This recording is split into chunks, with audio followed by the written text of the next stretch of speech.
तो बच्चों इस वीडियो में डिस्कस करेंगे क्लास 7 के लिए प्रोवाइड किए गए न्यू आईसीटी की बुक के चैप्टर 1 के कंप्लीट सॉल्यूशन को।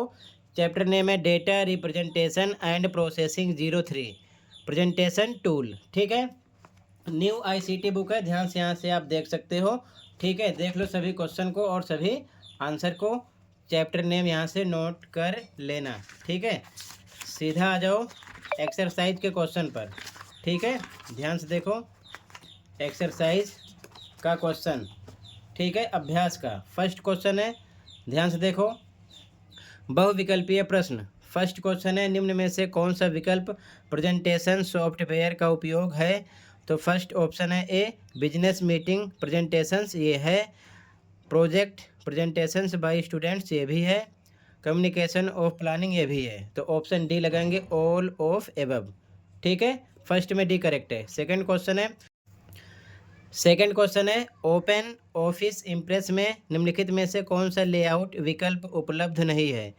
तो टाइटल स्लाइड उपलब्ध है, टू कंटेंट उपलब्ध है, पिक्चर विद कैप्शन ये भी उपलब्ध है, टाइटल कंटेंट एंड फुटर ये नहीं है।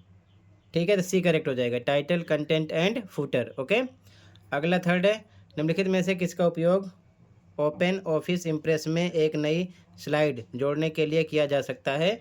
तो करेक्ट आंसर है इंसर्ट मेनू। बाकी फॉर्मेट मेनू, टूल्स मेनू नहीं है, नन ऑफ द एबव हो नहीं सकता क्योंकि ए करेक्ट है। अगला क्वेश्चन 4 है, ओपन ऑफिस इम्प्रेस में एनिमेशन इफेक्ट का पूर्वावलोकन करने के लिए निम्न में से किसका उपयोग किया जाता है? तो करेक्ट आंसर है स्लाइड शो व्यू। ठीक है, बाकी स्लाइड शॉर्टर व्यू नहीं है, नॉर्मल व्यू नहीं है, नन ऑफ द एबव हो नहीं सकता, सी करेक्ट है स्लाइड शो व्यू। ठीक है, तो एमसीक्यू क्वेश्चन के सॉल्यूशन हो गए।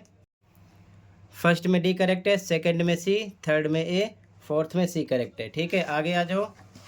अगला लघु उत्तरीय प्रश्न। क्वेश्चन फर्स्ट, प्रेजेंटेशन सॉफ्टवेयर क्या होता है? क्वेश्चन नोट कर लो, प्रेजेंटेशन सॉफ्टवेयर क्या होता है? सॉल्यूशन देखो। ठीक है, ध्यान से सॉल्यूशन देखो इसका।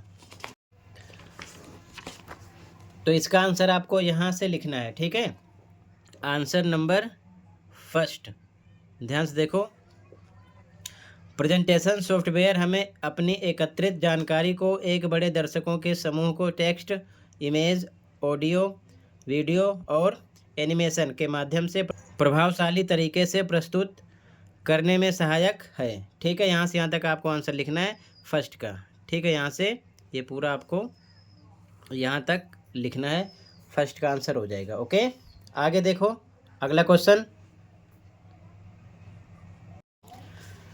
अगला क्वेश्चन है क्वेश्चन नंबर 2, स्लाइड क्या होती है? ठीक है, क्वेश्चन नोट करो, स्लाइड क्या होती है? सॉल्यूशन देखो इसका।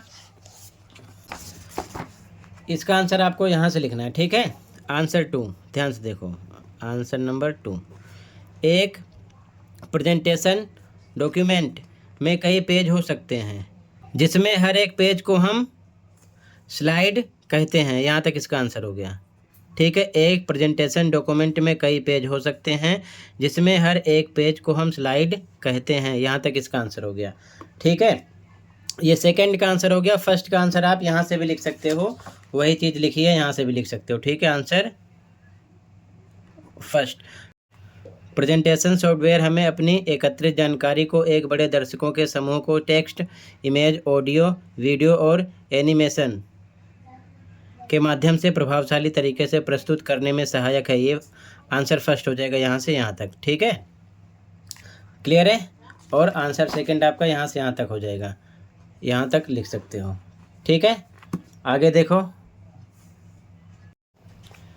इसके बाद में अगला क्वेश्चन है दीर्घ उत्तरीय प्रश्न का फर्स्ट, प्रेजेंटेशन सॉफ्टवेयर को प्रयोग करने के क्या फ़ायदे हैं? इसका सॉल्यूशन देखो।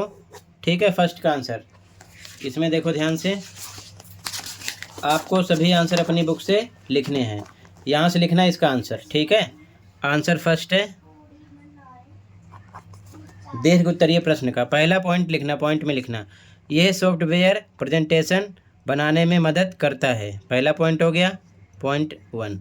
दूसरा पॉइंट लिखना, इसका प्रयोग बिजनेस मीटिंग, सेमिनार्स, वर्कशॉप्स और ट्रेनिंग्स की प्रेजेंटेशंस बनाने के लिए किया जाता है। तीसरा पॉइंट लिखोगे, यहाँ कम शब्दों के साथ अधिक पिक्चर्स, ग्राफ, चार्ट्स आदि का प्रयोग होता है। पॉइंट नंबर 4 है आपका, प्रेजेंटेशन को आकर्षक बनाने के लिए एनिमेशंस, स्लाइड, ट्रांजिशंस और साउंड का उपयोग किया जाता है। तो 4 पॉइंट आपका आंसर हो जाएगा, पहला पॉइंट, दूसरा पॉइंट, तीसरा, चौथा। इस प्रकार नोट कर लो इधर का, ठीक है। ये हो जाएगा दीर्घ उत्तरीय प्रश्न का फर्स्ट का आंसर, ठीक है। अगले क्वेश्चन पे आ जाओ। अगला क्वेश्चन देखो और लास्ट है, किसी प्रेजेंटेशन में इमेज ऐड करने के स्टेप्स लिखें, ठीक है। लास्ट क्वेश्चन है, इसका आंसर देखो, ध्यान से देखो सॉल्यूशन। क्वेश्चन यहाँ से नोट कर लेना, किसी प्रेजेंटेशन में इमेज ऐड करने के स्टेप्स लिखें, ठीक है। सॉल्यूशन देखो इसका, इस प्रकार से लिखना है इसका सॉल्यूशन, ठीक है। ध्यान से देखो। तो बच्चों आंसर देखो, पहला स्टेप है प्रेजेंटेशन सॉफ्टवेयर ओपन करना यानी खोलना है। सबसे पहले माइक्रोसॉफ्ट पावर पॉइंट या फिर गूगल स्लाइड्स या कोई अन्य प्रेजेंटेशन सॉफ्टवेयर खोलना है। उसके बाद में दूसरा स्टेप है स्लाइड चुनें, उस स्लाइड पर जाएं जहां आप इमेज जोड़ना चाहते हैं। उसके बाद में आपको थर्ड स्टेप लेना, इंसर्ट टैब पर क्लिक करना है, यानी ऊपर मेनू में इंसर्ट टैब पर क्लिक करना है, ठीक है, ध्यान रखना। अगला स्टेप है चौथा, इमेज या पिक्चर विकल्प सेलेक्ट करना है। इंसर्ट मेनू में पिक्चर या इमेज विकल्प आपको सेलेक्ट करना है, तो उसके लिए आपको इमेज सोर्स पर जाना है, ठीक है। अगर आपकी इमेज कंप्यूटर में है तो दिस डिवाइस या फिर फ्रॉम फाइल सेलेक्ट करना है। अगर ऑनलाइन है तो ऑनलाइन पिक्चर विकल्प यानी ऑप्शन सेलेक्ट करना है, ठीक है। उसके बाद में अगला स्टेप है इंसर्ट पर क्लिक करना है, यानी इमेज सेलेक्ट करने के बाद इंसर्ट बटन पर क्लिक करना है। उसके बाद में इमेज को एडजस्ट करना है, ठीक है। स्लाइड पर इमेज को सही जगह पर रखना है और साइज़ आपको अपनी ज़रूरत के हिसाब से कम ज़्यादा करना है, अपनी ज़रूरत के हिसाब से। उसके बाद में स्लाइड को सेव कर देना है, यानी लास्ट का ऑप्शन है स्लाइड को सेव करना है, इसे भूलना नहीं है। इस प्रकार आप अपनी प्रेजेंटेशन में आसानी से इमेज जोड़ सकते हैं। ये आंसर हो जाएगा, ठीक है, क्लियर है। तो बच्चों इसी के साथ इस क्वेश्चन का आंसर भी कंप्लीट हो गया और इसी के साथ चैप्टर कंप्लीट हुआ। कहीं पर कोई डाउट है कमेंट कर सकते हो। ध्यान से सभी क्वेश्चन का सॉल्यूशन देख लो, नोट कर लो, ठीक है। वीडियो अपने दोस्तों को भी शेयर कर सकते हो ताकि उनकी भी हेल्प हो सके। मिलते हैं अगली वीडियो में। Thank you for watching and take care, okay.